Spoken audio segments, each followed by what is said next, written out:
Haven't we all wanted to ask someone we really respected, a relative, a teacher, someone who has made a difference in the world, one question? After all you have done, what have you learned? This program will ask that question.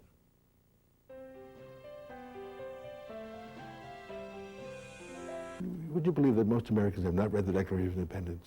And if they read it, they don't understand it? I mean, it's the most amazing thing, you see. So that we have universal suffrage, but not universal citizenship in active. And I think the political process in this country is in great danger of failing.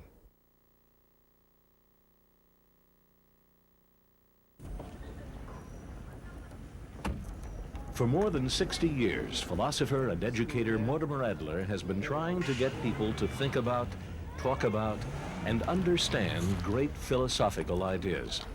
Today, at age 86, he is taking his case to a group of 8th graders at a Chicago public school.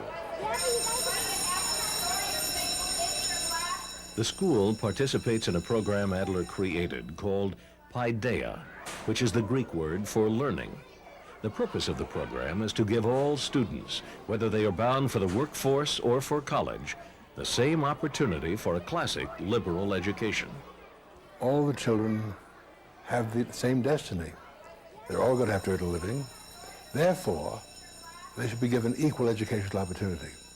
At the present moment, we are not giving all the children of the city the same quality of the schooling. We're giving them only the same quantity, the same 12 years. But what happens in the schools is not the same for all. Let's start with the words, "We hold these truths to be self-evident." Adler is a guest teacher today, leading the weekly seminar. Now, Jefferson says, and the next, "We hold these truths to be undeniable or self-evident, that all men are created equal." Why is he wrong? What is wrong with the statement that all men are created equal is undeniable? These are tough questions for 12-year-olds, but Adler doesn't hold back. He spent his life challenging people to recognize that it is by understanding ideas rather than memorizing facts that people are truly educated. What really counts in a school is that the minds of the children be actively engaged, and where what goes on in school does not require the child to think or use the child's mind, nothing else matters. That's right. Absolutely right. He calls himself a philosopher at large, and he believes that despite the public's current fascination with science, philosophy is far more essential. Understanding and wisdom belong to philosophy, knowledge to science. And I think understanding and wisdom are more important than knowledge. Knowledge without, see, I think we live in a world in which we have much more knowledge than any other century ever had, and much less understanding and wisdom than any other century ever had. Adler first thought he wanted to be a journalist. At 15, he dropped out of high school, got a job on the New York Daily Sun, and took night courses at Columbia. I took a course in Victorian literature in which one of the assignments was John Suitman's autobiography. And I discovered that he was reading Plato in Greek by the age of 5. In fact, he said that by 5 he could distinguish between the Socratic method and the Platonic substance of Platonic philosophy. And then between 5 and 11, he had read many books I'd never heard of.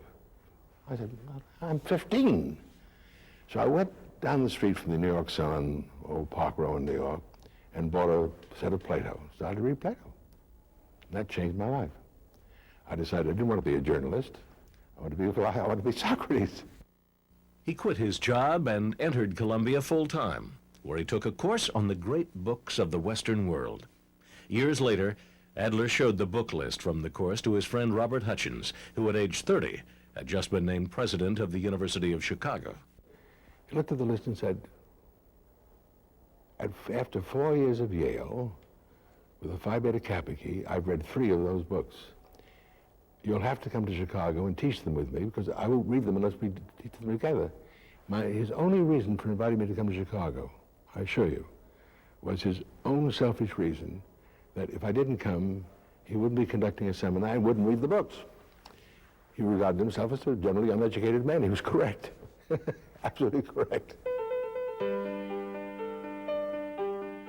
Adler was 27 when he joined Hutchins at the University of Chicago, and together they set out to create a university that had one goal: to prepare students not for jobs, but for life.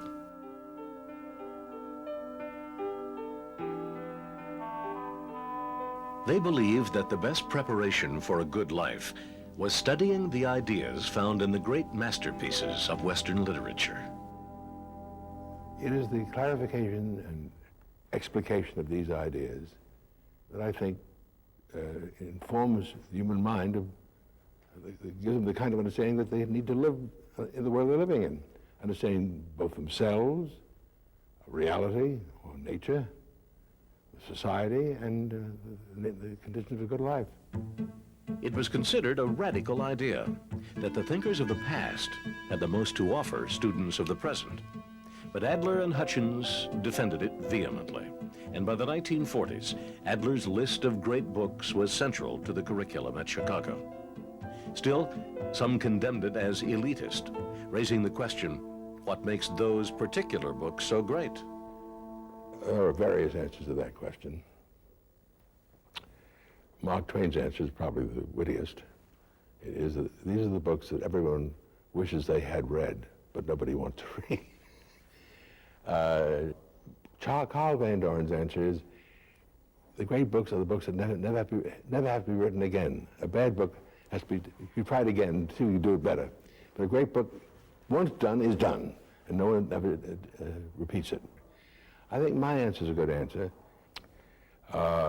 In the case of the great philosophers, the great poets, the great novelists, the great dramatists, the great historians, they are worth reading endlessly. I have read, in the course of more than 60 years of teaching the great books, some of them 35 and 40 times. Aristotle's Ethics, Plato's Dialogues, Shakespeare's Hamlet, Macbeth, Divine Comedy, Mill's Essay on Liberty, Representative Government. And my experience, I think, is absolutely clear. I never failed to find something I didn't see before.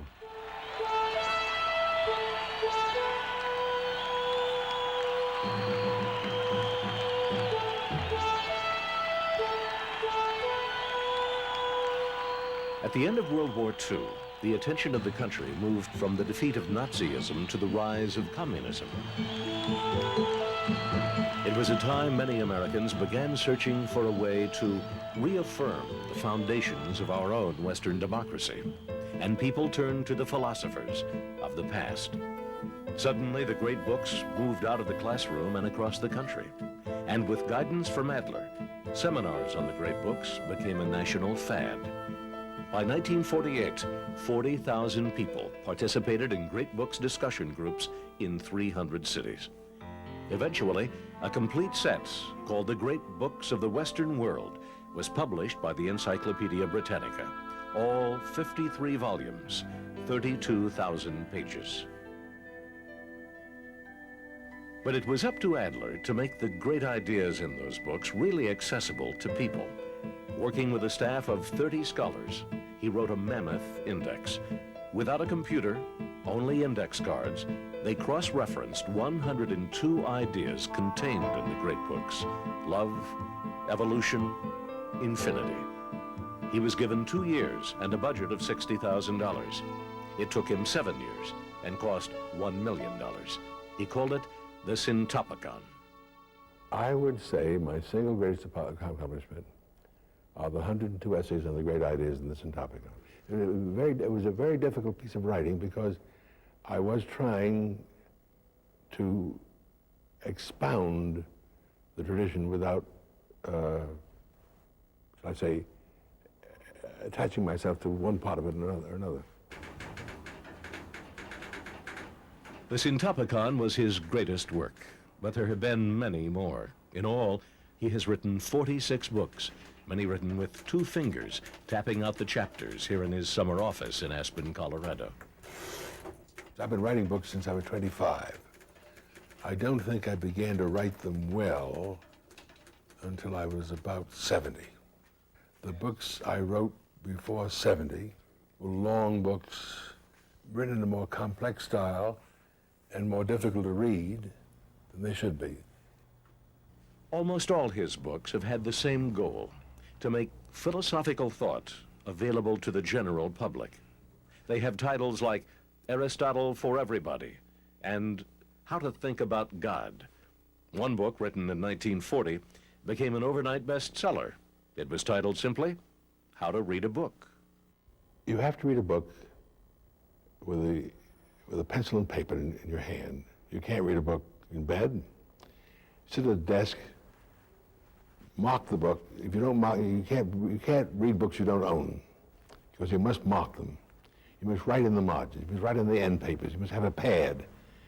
I would say that I'm one of the slowest readers in the world. I seldom can read more than 20 pages an hour. And I seldom read more than 2 hours at a time that way, because it's very, very hard work. It's good work, but it's hard work. If Adler were to choose one book which he considers to be the best guide for people living today, it would be Aristotle's Ethics, written in the 4th century BC. It is a book in moral philosophy that says that there are two indispensable conditions of leading a good human life. One is moral virtue, which is the habit of right choice, and that is only a necessary condition of a good life, but not a sufficient one. The other condition, equally necessary but not sufficient, is good fortune. I would say that the amazing thing about Aristotle, really quite amazing, he's the only philosopher in 25 centuries who says that moral virtue is not enough. Thank you so much. If Adler had his way, we would all understand Aristotle as he does, and our schools would be introducing students to Aristotle's ideas. And that is why he continues to crusade for the cause of a general, liberal education for all students. What the best and wisest parents want the schools to do for their children, their own children, that the community should want to do for all its children. Today he is meeting with teachers who are carrying out his Paideia program. The cause of learning, genuine learning, not memorizing, genuine learning goes on and the mind grows, is the activity of the student's own mind. In fact, I would say that what you call teaching reading in the first 4 grades is not reading at all. That's decoding. Reading can't be taught in the first 4 grades as we teach it.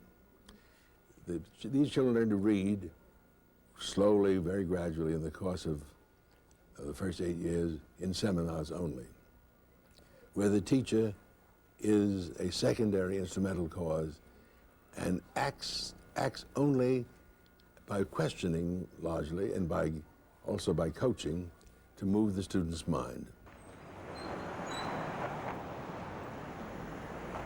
Mortimer Adler has devoted his life to connecting people today to the great ideas of the past.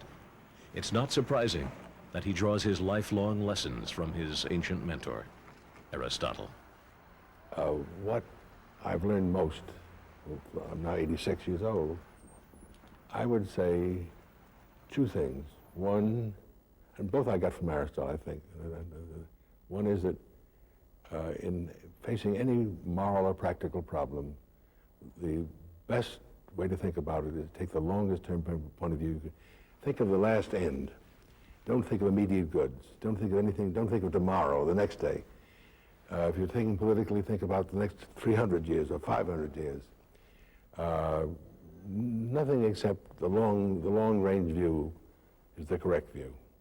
The second thing I've learned is the thing I mentioned before, that being morally virtuous is not enough. You've got to be, I hesitate to say this, I've been very fortunate so far. I hope it continues. Without good fortune, you can't really lead a good life.